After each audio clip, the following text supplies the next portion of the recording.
Bonjour à tous. Aujourd'hui, troisième partie du cours sur les lois à densité, à savoir la partie sur la loi exponentielle. Commençons par définir une loi exponentielle. Si x est une variable aléatoire réelle à valeur dans 0 plus l'infini, on dit que x suit une loi exponentielle de paramètre lambda, avec lambda un réel strictement positif, si sa fonction de densité définie sur 0 plus l'infini est f de x égale lambda exponentielle de moins lambda x. J'insiste sur le fait que lambda doit être strictement positif, sinon f n'est pas une fonction de densité. Dans quel cadre utilise-t-on cette loi exponentielle? Eh bien, il y a deux cas majeurs étudiés en terminale. Le premier, le cas des files d'attente, par exemple devant un magasin ou devant une administration. Et un deuxième cadre, plutôt utilisé en physique et en sciences et vie de la Terre, qui s'attache à étudier la décomposition des éléments radioactifs, notamment un exemple classique, la décomposition du carbone 14, un isotope radioactif du carbone. Alors pour la notation, si x est une variable aléatoire réelle qui suit une loi exponentielle de paramètre lambda, on note que x flèche e lambda avec un grand E cursif. Un premier exemple, j'en ai parlé tout à l'heure, la datation au carbone 14. Si on considère un noyau de carbone 14 et qu'on note grand X sa durée de vie en années, alors, par des études, on a montré que X suivait une loi exponentielle de paramètre 1,21 fois 10 puissance moins 4. On peut donc en déduire, par exemple, sa fonction de densité et plus tard son espérance et sa variance. Première propriété, si X est une variable aléatoire réelle qui suit une loi exponentielle de paramètre lambda, alors, si A et B sont deux réels positifs pour qu'ils puissent être dans l'intervalle 0 plus l'infini, la probabilité que x soit dans l'intervalle AB est égale à exponentielle de moins lambda A moins exponentielle de moins lambda B. On peut démontrer ce résultat relativement simplement. En effet, la probabilité que x soit dans l'intervalle AB, c'est l'intégrale de A à B de f de x, f étant la fonction de densité, c'est-à-dire lambda exponentielle de moins lambda x, qui est une fonction qui a une primitive relativement simple. Il s'agit de moins exponentielle de moins lambda x. D'après le théorème fondamental de l'analyse, on a donc moins exponentielle de moins lambda x calculé en b, moins la même chose calculée en a. On a donc la probabilité que x appartienne à AB, qui est moins exponentielle de moins lambda b, moins exponentielle de moins lambda a. Moins par moins, ça fait plus, et on trouve exponentielle de moins lambda a, moins exponentielle de moins lambda b. Soit x, une variable aléatoire réelle qui suit une loi exponentielle de paramètre lambda, on affirme que exponentielle de x vaut 1 sur lambda. Alors, on va pouvoir démontrer ce résultat, mais ça va nous faire utiliser deux choses qui sont un petit peu à la limite du programme de terminale. Le premier, ça va être l'intégration par partie, et le deuxième, ça va être les intégrales généralisées, c'est-à-dire celles dont une borne est infinie. Ici, on va donc faire une démonstration qui est un peu en dehors du programme. Ça peut en intéresser certains d'entre vous. Si jamais vous voulez plus essayer de rester sur des exercices type bac, alors passez directement à la suite. Donc, l'espérance de x, c'est ici l'intégrale sur 0 plus l'infini, sur le domaine de définition, de x fois lambda exponentielle de moins lambda x, c'est-à-dire lambda x exponentielle de moins lambda x. Cette fonction, on ne sait pas la primitiver. En tout cas, pas sous cette forme. Il va donc falloir la modifier un petit peu, et c'est là qu'on va utiliser l'intégration par partie. On va commencer par poser une fonction u et une fonction v, et ici on va essayer de faire apparaître un produit de u fois v'. En rouge, lambda x, ça va être ma fonction u de x, que je vais dériver en u' plus tard, et v' de x, en bleu, va être exponentielle de moins lambda x, que je vais, elle, primitiver. On va donc avoir la dérivée de lambda x qui est lambda, et la primitive de exponentielle de moins lambda x qui est moins 1 sur lambda exponentielle de moins lambda x. On rappelle que l'intégration par partie nous dit que l'intégrale de uv' est égale à la valeur de uv calculée dans la borne supérieure moins uv calculée dans la borne inférieure, moins l'intégrale de u'v. On a ici u et v' dans ma première intégrale. J'ai calculé U' et V en orange et en violet, et je vais donc pouvoir appliquer cette formule. On a donc lambda x fois V de x, c'est-à-dire moins 1 sur lambda exponentielle de moins lambda x en violet, le tout calculé en plus l'infini moins calculé en 0, alors je reviendrai sur ce que ça veut dire calculer en plus l'infini juste après, moins l'intégrale de 0 à plus l'infini de U' qui est ici lambda, fois v qui est moins 1 sur lambda exponentielle de moins lambda x.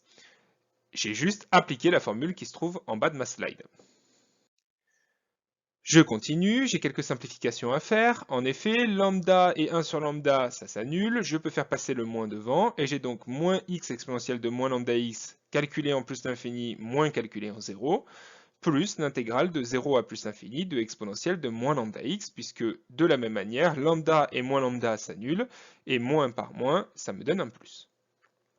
Je peux primitiver la fonction qui se trouve sous mon signe intégral. Exponentielle de moins lambda x a pour primitive moins sur lambda exponentielle de moins lambda x. Et de la même manière, je vais le calculer en plus l'infini, moins calculé en 0, corollaire du théorème fondamental de l'analyse.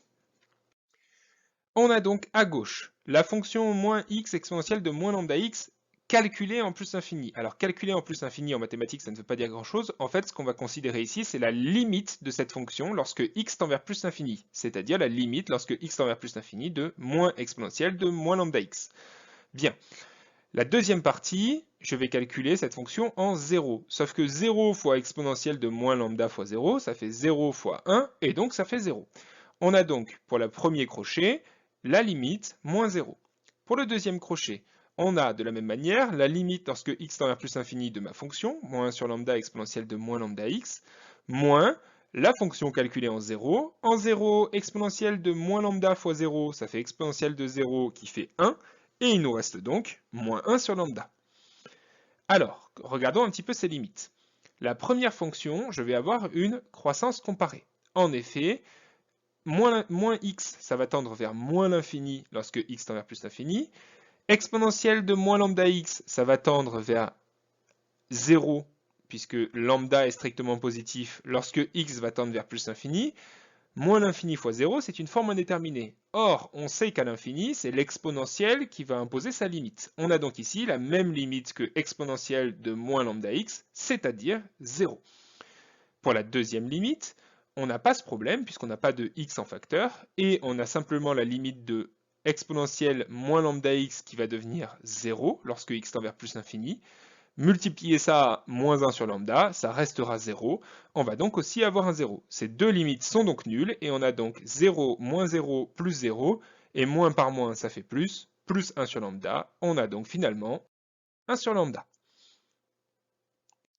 Pour la variance, si x est une variable aléatoire qui suit une loi exponentielle de paramètre lambda, alors la variance de x va être égale à 1 sur lambda carré. Le principe de démonstration est le même que pour l'espérance, mais c'est un peu plus compliqué puisqu'il faut faire 2 fois une intégration par partie pour éliminer un polynôme de degré 2.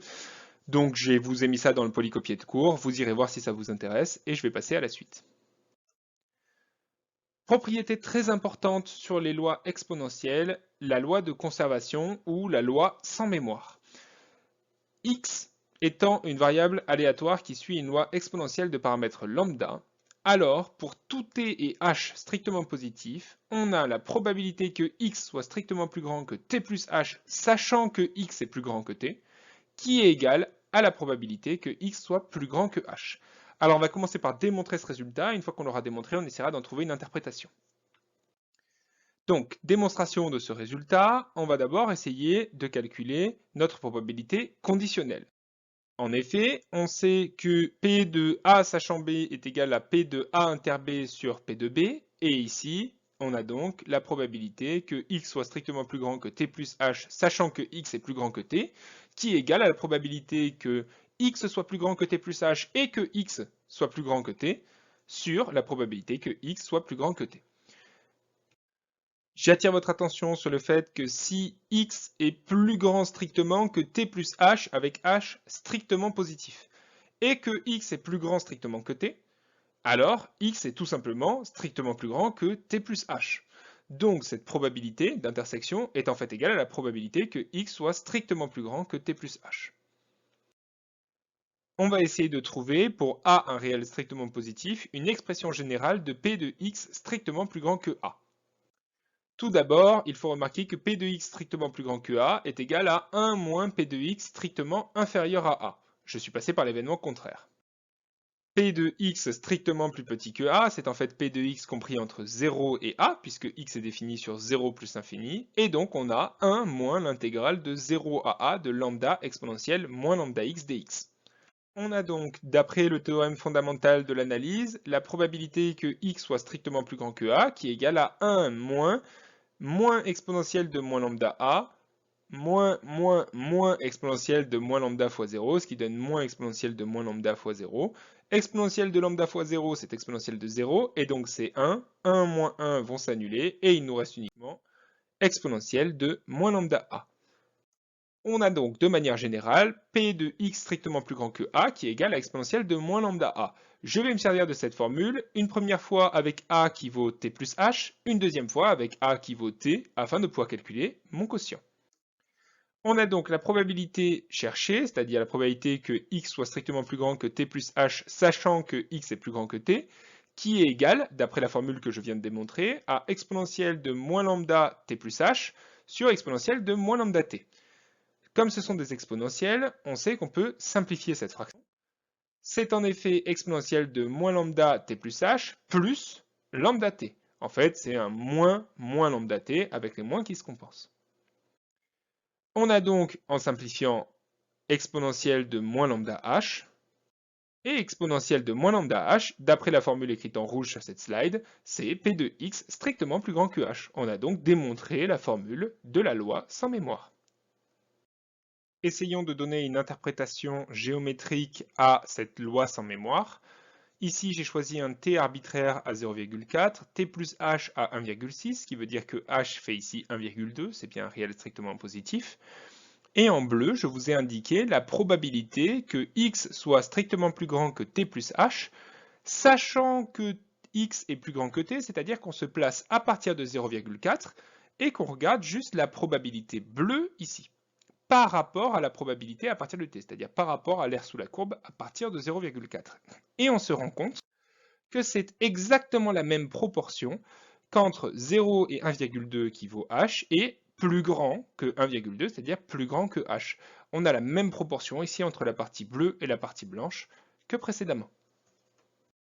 Faisons donc un bilan de ce qu'on vient de voir. Si x est une variable aléatoire qui suit une loi exponentielle de paramètre lambda, lambda étant strictement positif, je le rappelle, sa fonction de densité définie sur 0 plus l'infini est égale à lambda exponentielle de moins lambda x, son espérance est 1 sur lambda et sa variance est 1 sur lambda carré.